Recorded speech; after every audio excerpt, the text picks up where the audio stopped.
Hello, welcome. I'm your host, Elizibar, and we're going to talk about Tales from the Dark Multiverse Flashpoint #1. I'm trying to be like super dramatic, but honestly, this is a pretty good read. I've read it one time, and the cover just floats back up. It's a little annoying, man. I hate that these cardstock covers that they use are this real flexible cardstock that bends very easily. Kind of wish they were using like the cardstock from Coda, that book from Boom. Those I don't think ever did this. Maybe I'm misremembering English. Also, I don't know if mine's cut right. If you look, when the cover's closed, you can see the interior pages peeking out. That's super weird. Like, I don't know if that's normal, but it's true on the front and the back, and this glossy cover is totally just like absorbing finger smudges all over. It's disgusting. Anyway, what's the book about? It's about what if Flashpoint didn't end with Barry getting his powers back and fixing the universe. Like, we literally do that right here at the beginning, and Barry's plan kinda didn't work out. So now we've got Reverse Flash, Thawne here, and this book is all about him. He is the main character, he is the prime mover, and it's about a journey he goes on. And I think I'm going to have to spoil some stuff to really kind of get to the point of the book. I absolutely do think I'm going to have to spoil some stuff.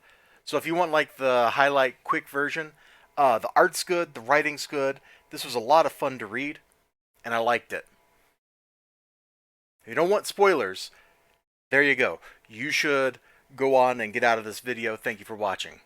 But if you don't mind a few spoilers, we have to spoil some stuff because I have to talk about my impression of his journey. So Thawne shows up and he's like, this world is mine. Like, he realizes it right away. Without Barry Allen, without the Flash, he's kind of freed from all of his constraints. He has no reason, no purpose. He's dedicated his whole life to the Flash, and now there is no Flash. So he takes the ring as a little memento, and he goes to explore this new broken world. And what a broken world it is. I mean, you might remember Flashpoint, the Atlanteans and the Amazons are both conquering the world, and the heroes are dead and scattered. So he rolls into the party, boom! And he takes over the country. He gets the president to sign everything over to him. And his next act is actually go talk to Thomas Wayne. Oh, right, because it's Flashpoint. Batman, Bruce died, and Thomas and Martha lived. That's the big consequence to Flashpoint. That's actually something that's kind of fun and makes me want to go read the rest of Flashpoint because I didn't read all of Flashpoint when it came out. I thought it was kind of dumb, but I did like that. That makes for an interesting like Elseworld type thing. I should go back and read that sometime. But anyway, he goes and hangs out with Thomas and da da da da da, and he's like puts the seed of some ideas into Thomas's head. Meanwhile, Vic Stone, who's dead, is now living in a robot body. And there's actually this kind of funny bit here that I wanted to call out explicitly. So, what, I need to call you something else now? What? Why?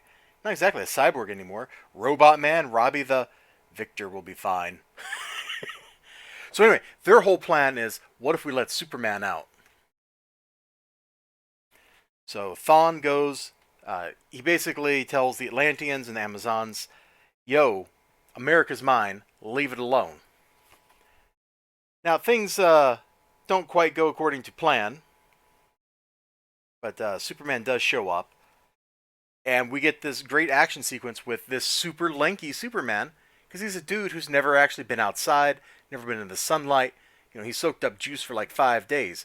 He's a freaking Kryptonian, though. So after a couple days of sunlight, he's ready to rock. And they have an absolutely great fight sequence. And now we're really going to get super heavy into spoilers because we're at the back of the book. So this is your second chance.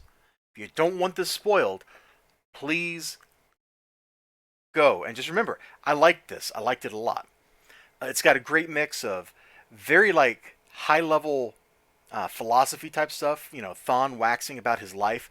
That's all like super juicy and very good stuff. He bounces off of different people as he's talking, and it was just like great. It's a great insight into the character, into what the character would look like in a world where he wasn't obsessed with the Flash.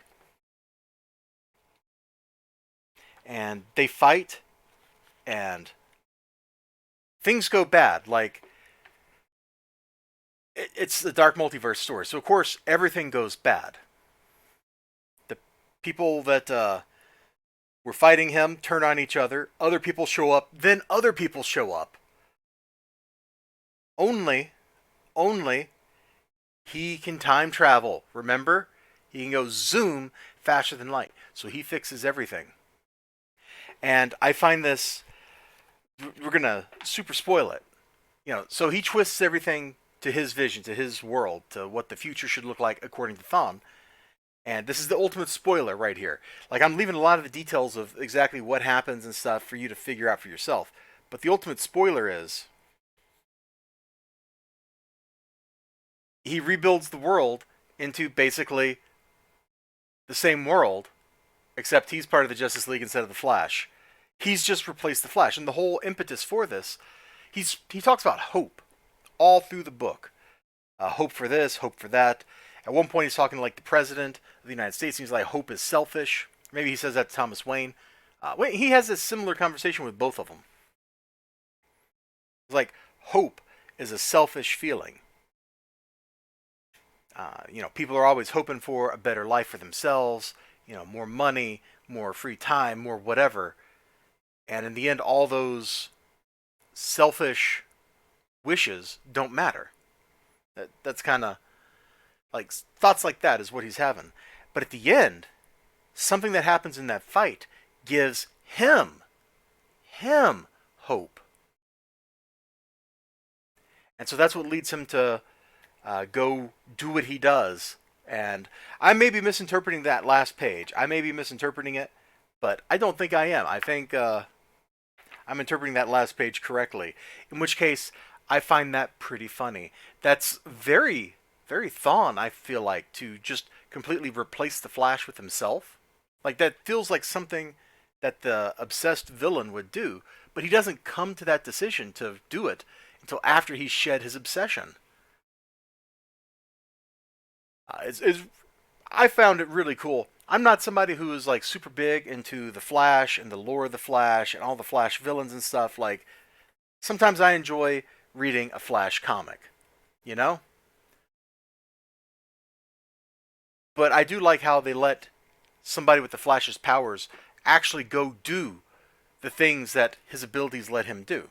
Like, he is absolutely a completely maddening and terrifying opponent, which is appropriate because, well, if you can go faster than the speed of light, you are, in fact, absolutely maddening and terrifying. Like, there is very little that is going to stop you. Even the fight sequence at the end when he's battling Superman, even Superman was not having an easy time of it. Granted, I mean, we're not talking like he was Superman 1,000,000 or something where he's just completely overpowered. He's just Superman. But, yeah, very satisfying book. I was honestly, actually, very surprised that I enjoyed this as much as I did because I thought it would be kind of fun, but instead I had an absolute blast reading this thing. And you might too. You might have that much fun when you're reading it. I sure hope you do if you check it out. Remember to like, comment, subscribe, all that good stuff. Sorry for spoiling it, but I don't think I could have talked about the book and what I liked about the book without spoiling a little bit of the book along the way. See you next time. Bye-bye.